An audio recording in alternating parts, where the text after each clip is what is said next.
இந்த பால் பேடாவை சூடான பால்ல கலந்து குடிச்சிருக்கீங்களா? அப்படி ஒரு டேஸ்ட்ல இருக்குங்க. ரொம்ப ரொம்ப பிடிக்கும் எங்களுக்கு.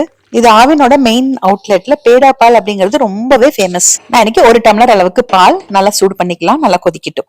இப்ப நான் காமிச்சிருக்கிற அளவுக்கு பேடா 1 டம்ளருக்கு சரியா இருக்கும். ஜஸ்ட் அப்படியே பிச்சு பிச்சு போட்டுக்கலாங்க. இந்த பால் பேடாவே பாலை காய்ச்சி சுண்ட வச்சு பண்ணதுதான். அதை நம்ம பால்ல கலந்து குடிக்கிறோம் பாருங்க. இப்போ பாதி டம்ளர் அளவுக்கு சூடான பால் ஊத்திட்டு நல்லா ஸ்பூன் வச்சு நல்லா மிக்ஸ் பண்ணி விடலாம். ஏன்னா அது கட்டி கட்டியா இருக்கும் பாருங்க. நல்லா இதுல மிக்ஸ் ஆகணும். நீங்க 2-3 பேருக்கு கலக்கிறதா இருந்தா 2-3 பீசஸ் எடுத்து மிக்சியில கொஞ்சமா ஆறின பால் ஊத்தி அடிச்சிட்டு கூட சூடான பால் சேர்த்திக்கலாம். இது பால் கோவாலையும் பண்ணலாங்க. சின்ன சின்ன பேக்கெட்ஸ்லயும் கிடைக்குது. 100 கிராம் 200 கிராம் பேக்லயும் ஆவின் பூத்துல கிடைக்கும். அவ்வளவுதான். இது பாத்தீங்கன்னா நல்லா ஸ்பூன் வச்சு கரைச்சி விட்டுட்டு இன்னொரு 1/2 டம்ளர் சூடான பாலை ஊத்திக்கோங்க. நல்லா ஆத்திக்கோங்க. ஆத்தும் போது உங்களுக்கு கொஞ்சம் கரைஞ்சிரும். அப்பவும் குடிக்கும் போது பாத்தீங்கன்னா கீழே கொஞ்சம் தங்கும்.